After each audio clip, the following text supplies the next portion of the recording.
La fiebre amarilla es una enfermedad que sigue presente en nuestro departamento, más aún con la temporada de fin de año que vienen muchos visitantes aquí al Tolima.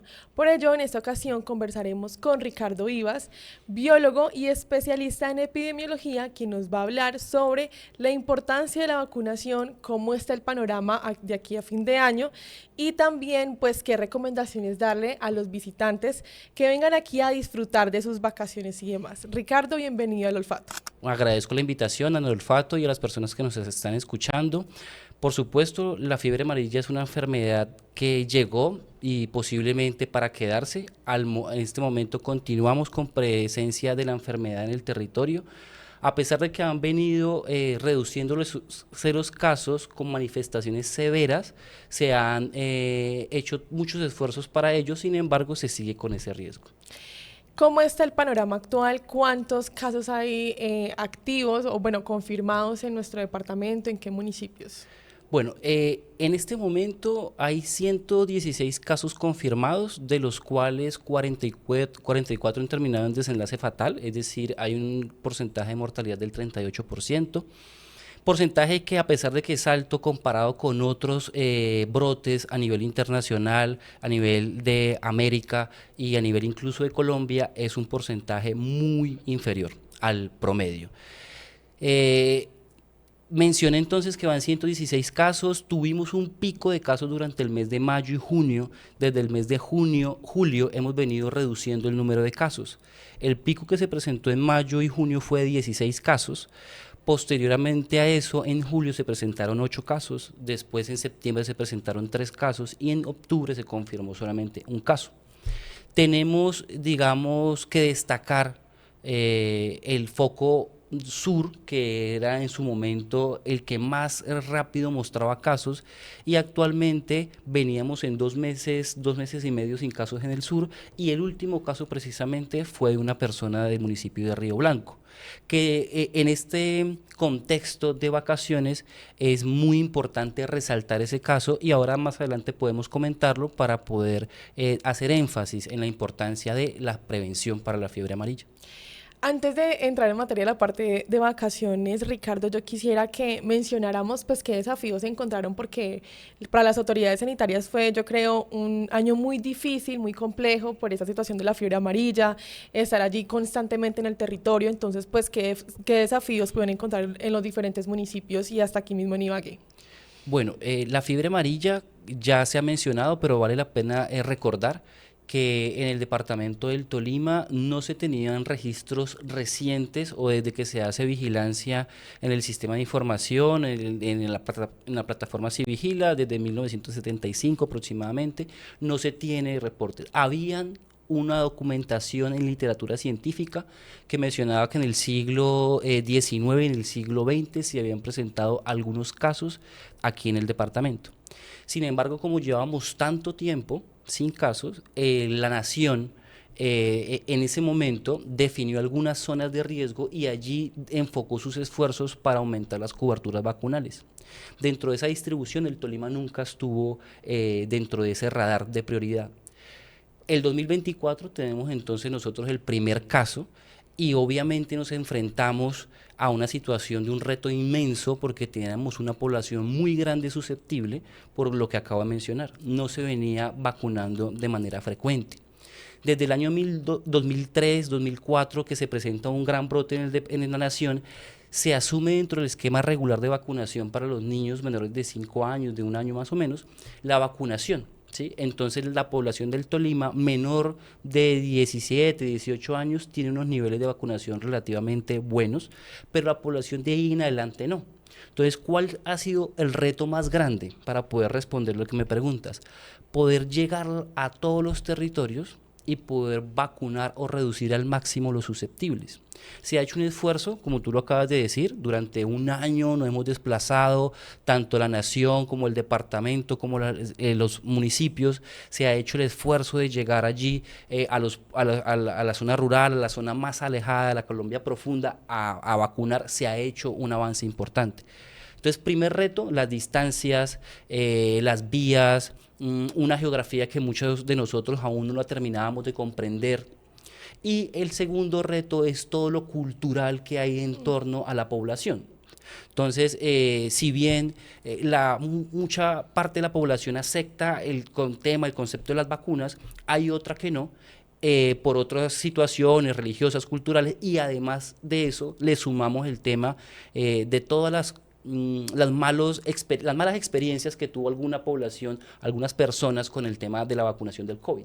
Entonces, digamos, ese ha sido el reto más grande, poder cubrir toda esta población susceptible, aunque hemos avanzado enormemente en estas zonas de riesgo, hay aún población sin vacunarse, ya sea por que tienen contraindicaciones médicas, personas que no hemos podido, no vamos a poder vacunar, o ya sea por población que de manera de creencias, ya sean religiosas o llamemos culturales, de esas malas anécdotas que han tenido por otras vacunas, no deciden vacunarse. Entonces, ese ha sido el esfuerzo más grande, sin embargo, hemos avanzado muchísimo. Además de eso, no ha sido tampoco fácil, pero se ha avanzado en el tema de la articulación intersectorial, que no había, digamos, dentro de la normativa colombiana claridad en cómo se tenían que hacer muchas cosas. Ejemplo, la vigilancia de epizootias, ejemplo, la vigilancia basada en comunidad, ejemplo, cómo se tenía que abordar situaciones en las que la población decidía no vacunarse, o incluso estando enferma no iban a los centros de salud, o incluso estando en los centros de salud decidían de manera voluntaria retirarse de los centros de salud. Entonces, esta situación nos ha traído muchos desafíos, hemos ido paulatinamente superándolos. A la fecha, entonces, debemos mencionar que a pesar de que se han reducido los casos con manifestaciones graves que implican la asistencia a un centro de salud, tenemos que decir que sigue circulando el virus en unas zonas específicas del departamento, y en ese sentido hay aún zonas de riesgo activas. Claro, me parece muy importante lo que mencionabas porque a diferencia, por ejemplo, de lugares como el Amazonas, que allá sí es muy presente que no, que la vacunación, como que todo el mundo ya lo tiene muy interiorizado, acá fue como bajo el desconocimiento de enfrentar así como esta situación que pues no fue nada fácil, y qué bueno también destacar ese papel de que fue, yo creo que hasta ejemplo, si no estoy mal, en América Latina también por cómo se pudo desenvolver ahí como todas las autoridades de salud, ¿no? Aquí en el departamento. Entonces, profundicemos, digamos, qué factores de las personas visitantes que vienen aquí a pasar pues una chapuceada en las piscinas y demás, o que tienen sus familiares, o que están en lugares externos y también pues ya sea estudiando, trabajando y vienen acá por sus seres queridos, ¿qué factores pueden influir también pues para que aumente ese riesgo de casos aquí en el departamento y cómo también se podría prevenirlos? Bueno, el principal factor de riesgo para estas temporadas de vacaciones es personas que ingresen a áreas de riesgo sin vacunación, ¿sí? Ya puedan ser por diferentes motivos, tú lo acabas de mencionar, o población estudiantil que retorna internamente del departamento a sus lugares de origen, o personas que estudian en otros lugares del departamento, fuera del departamento, que retornan, o población que trabaja y sale a vacaciones y retorna, o en su efecto población que viene a visita o al turismo.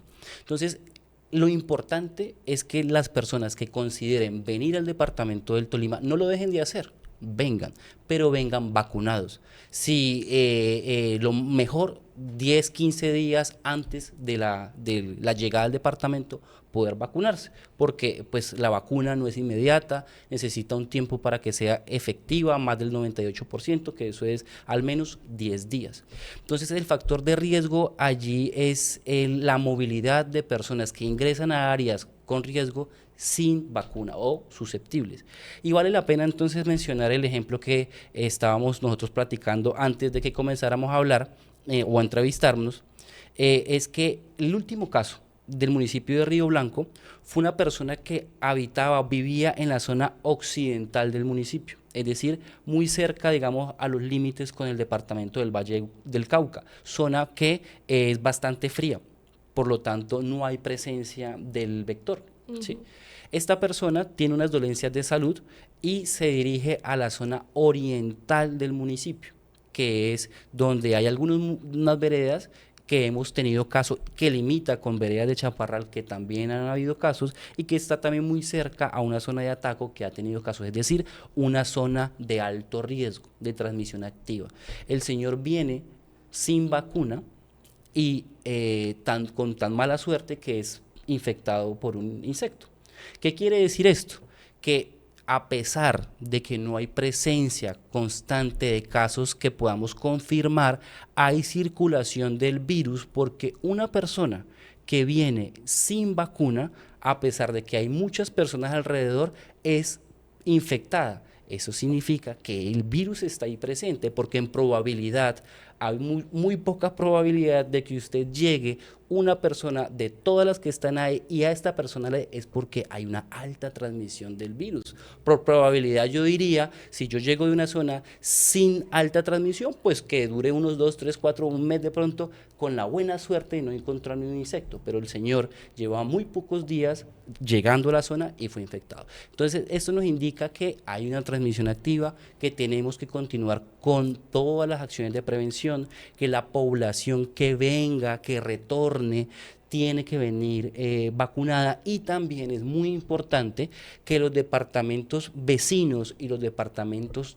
más lejanos reconozcan el riesgo que existe en este momento y también contribuyan a que su población se vacune para que si llegan aquí al Tolima no vengan en una situación de riesgo.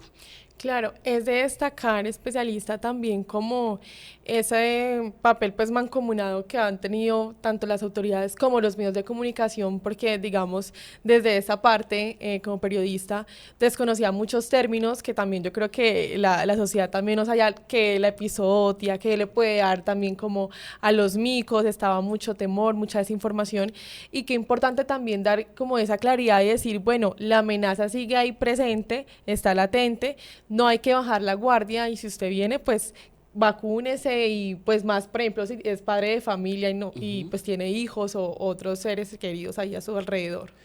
Por supuesto, la comunicación de riesgo ha sido muy importante, es y ha sido y será muy importante. Formar a la comunidad, formar a la sociedad, que reconozcan la importancia de la salud individual y colectiva, que se familiaricen con términos, hace de que tengan un sentido más de pertenencia frente a la salud, ¿sí?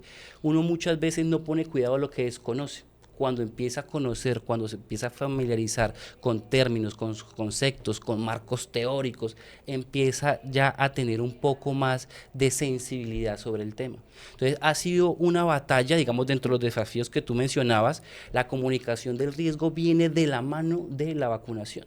Es decir, si nosotros tenemos una comunicación del riesgo asertiva, que pueda sensibilizar, que pueda llegar al lugar más recóndito del departamento, Pedagógica también. pedagógica, Ujú. didáctica, que le llegue a la gente, no como la comunicación que generalmente se hace, que es muy ladrillo o muy técnica. Entonces, el reto, digamos, que tú mencionabas también ha sido de la comunicación del riesgo. Y es muy importante porque eso también aumenta los niveles académicos, incluso de la población en general. ¿Sí? Ya, digamos, a futuro no vamos a ser como tan ignorantes en esos temas, y no lo digo solamente por nosotros, porque nosotros también aprendemos, no por la comunidad, sino también por nosotros, Sí. diré, porque nosotros también aprendimos durante la marcha, se tenía un conocimiento, pero como mencioné, el Tolima no era un municipio, un departamento de riesgo considerado, entonces por ello no habíamos profundizado en el tema, pero ahora sí. Además, quiero agregar que es muy importante aprovechar el espacio y mencionar a la población tolimense que hay que reconocer que estamos en un territorio endémico para muchas enfermedades transmitidas por vectores. Y en ese sentido es muy importante que desde la Secretaría de Educación y la Secretaría de Salud pueda hacerse una estrategia, una alianza para que a futuro podamos ingresar todas estas temáticas dentro del currículo. ¿Sí? Que sea algo que realmente nosotros como personas que habitamos el territorio consideremos, sepamos causas, consecuencias, cómo nos prevenimos, cómo son los ciclos de vida de la enfermedad, porque son enfermedades que año a año van a estar presentes. Ahora nosotros estamos en un momento en el que los casos de dengue han disminuido, pero la vuelta de 2, 3 años vamos a otra, va a tener un pico, un brote, porque es la dinámica de la enfermedad. Ahora vamos nosotros a tener que estar muy expectantes, muy estudiosos para saber cómo va a ser la dinámica de la enfermedad de fiebre amarilla, porque es una enfermedad que está aquí, que ya lleva más de un año con la circulación del brote y seguramente va a ser una enfermedad que en su momento se va a considerar endémica. Entonces, al considerarse endémica, tenemos que empezar a estudiarlo, a fortalecer nuestras capacidades institucionales, académicas, logísticas, para futuro poder, digamos, si se llegase a presentar, poder cubrir lo más rápido posible y hacer cercos epidemiológicos efectivos y no dejar avanzar la enfermedad. Obviamente no por esto quiero decir que no hicimos un trabajo adecuado, tuvimos la capacidad de, voy a utilizar un término que espero se cumpla, pudimos contener de cierta manera en el foco sur y en el foco oriente los casos, esperemos que ahí permanezcan, pero a medida que avance el tiempo que puedan cesar.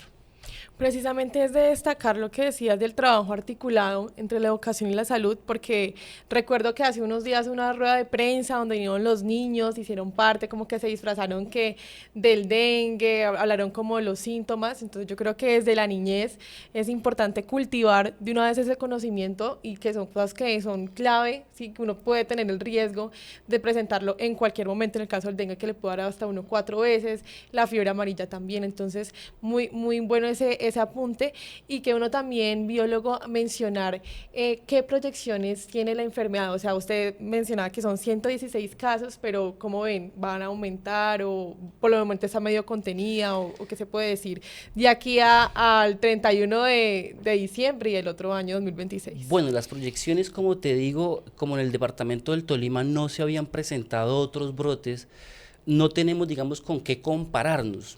Y al no tenernos con qué compararnos, digamos, sería una situación de especulación total.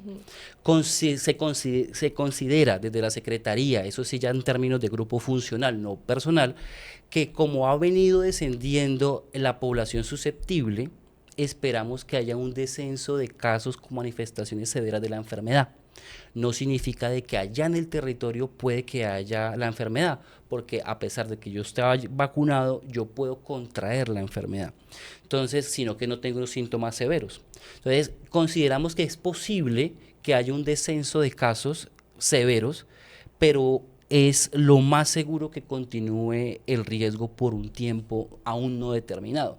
No me atrevo entonces a mencionar, a predecir qué pueda pasar, esperemos que continúe la tendencia en descenso y consideramos, digamos, que la época de vacaciones va a ser el termómetro, puesto que el año pasado, ahí sí tenemos cómo compararnos, tuvimos un pico en enero. Entonces tuvimos los primeros casos en septiembre, en octubre, en noviembre, en diciembre no tuvimos casos, tuvimos 0 casos, y en enero tuvimos alrededor de 12, 13, 14 casos, ¿sí?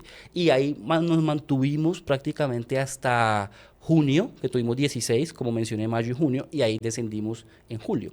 Entonces, digamos, en términos generales de brote no tenemos cómo compararnos. En términos dentro del brote tenemos que compararnos con hace un año, ¿sí? Y tenemos una alarma de que en enero se aumentaron los casos. Entonces, ese va a ser nuestro termómetro y una vez pasemos esa temporada, sí podemos mencionar quizá una comparación entre el inicio del brote y a esta época del brote. ¿Qué mensaje darle para ir finalizando, biólogo, a las personas que aún no han tomado la decisión de vacunarse? Que uno pensaría, bueno, son tal vez campesinos, adulto mayor, pero también conozco de jóvenes que aún no han tomado esa decisión y a mí me asombra porque a pesar de que pues se han sacado noticias y demás, aún existe pues como esa decisión de decir no voy a hacerlo. Entonces, ¿qué decirle a esas personas teniendo también en cuenta que los visitantes no es que no vengan, porque recuerdo que en Semana Santa la gente decía, están diciendo que no vengan al departamento? No, se está diciendo es que se vacunen y sigan viniendo a Melgar, a los diferentes municipios que tiene nuestro departamento. Entonces, ¿cuál es el llamado? Pues el llamado es a considerar el riesgo-beneficio. ¿Sí? Si yo estoy en un área de riesgo, si yo voy a ingresar a un área de riesgo, es mucho mejor vacunarse que no vacunarse. Doy un dato, todos los casos que han terminado en desenlace fatal no han tenido vacuna. todos los casos que han manifestado síntomas severos de la enfermedad no han tenido vacuna. Entonces, esta es como la mayor evidencia que tenemos para mencionar que ninguna persona se ha muerto por la vacuna, pero muchas personas se han muerto por fiebre amarilla.